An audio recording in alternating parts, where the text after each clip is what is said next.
अरे बिद्दू, आज घर में बहुत काम है। आज तुझे स्कूल जाने की जरूरत नहीं है। लेकिन दादी, आज तो स्कूल में मेरा टेस्ट है। अरे एक दिन स्कूल नहीं जाएगी तो ऐसी कौन सी तेरी कलेक्टर की पढ़ाई छूट जाएगी। वैसे भी मैं देख रही हूँ आजकल तो बड़ी भीड़ हो गई है।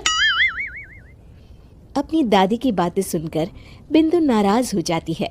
तभी उसकी माँ कहती है, अरे बिंदु, इतनी छोटी बात पे मुंह फुलाने की क्या जरूरत है। दादी बिल्कुल सही कह रही हैं। लड़कियों को तो घर के कामकाज सीखना चाहिए। अरे बहू, रमेश के लाड़ प्यार ने इसे बिगाड़ रखा है। कम से कम तू तो मेरी बात समझती है। अच्छा, मेरी पूजा का समय हो गया है, मैं पूजा करने जा रही हूँ। इतना कहकर रमेश की माँ वहां से चली जाती है। इस तरह बिंदु की दादी और माँ दोनों अक्सर उसे घर के कामों में ही उलझा कर रखते थे। कुछ दिनों के बाद राजू और बिंदु के 10वीं के रिजल्ट्स आते हैं। दोनों बच्चे दादी को अपना अपना रिपोर्ट कार्ड दिखाते हैं। शाबाश मेरे लाल, तू तो बड़े अच्छे नंबरों से पास हुआ है। तभी बिंदु कहती है, दादी मैं भी अच्छे नंबरों से पास हुई हूँ। रमेश की माँ बिंदु को अनदेखा करते हुए कहती है, हाँ हाँ ठीक है, अभी यहाँ खड़ी क्या कर रही है, सुन लिया मैंने। जाकर मेरे लिए चाय बना कर लिया। बिंदु उदास होकर चाय बनाने किचन में चली जाती है। तभी राजू कहता है, दादी मैं क्रिकेट के कोचिंग सेंटर में एडमिशन लेना चाहता हूँ। अरे वाह राजू बेटा, ये तो तूने बड़ी अच्छी बात कही। तू कल ही अपना एडमिशन करा ले, जितनी भी फीस होगी मैं दे दूंगी। अरे एक दिन मेरा पोता विराट कोहली बनेगा। इस तरह अक्सर रमेश की माँ अपनी पोती बिंदु के साथ दुर्व्यवहार करती थी।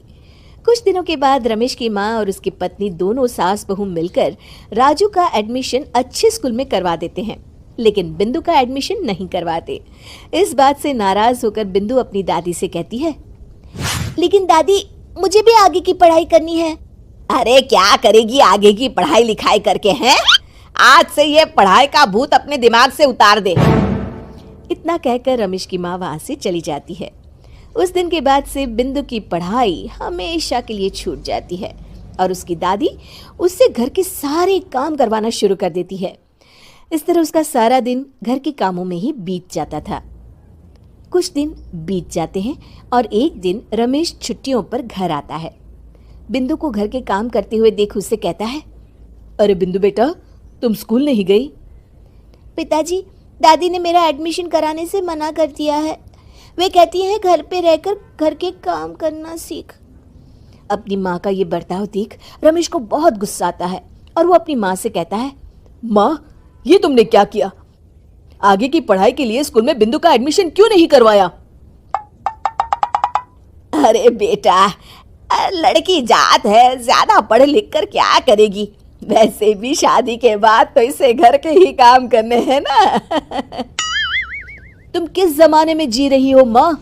अगर कल्पना चावला के घर वाले भी तुम्हारी सोच के होते तो क्या वो पूरी दुनिया में हिंदुस्तान का नाम रोशन कर पाती?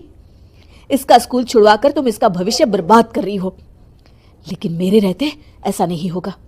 बिंदु बेटा, कल ही तुम्हारा एक अच्छे स्कूल में एडमिशन करा दूंगा। तुम जितना चाहे उतना पढ़ो। मेरे होते हुए तुम्हें किसी बात की चिंता करने की जरूरत नहीं है।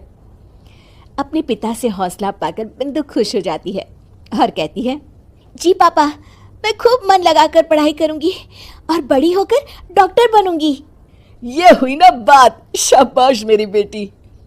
शिक्षा, लड़का हो या लड़की, हमें दोनों को आगे बढ़ने का मौका देना चाहिए।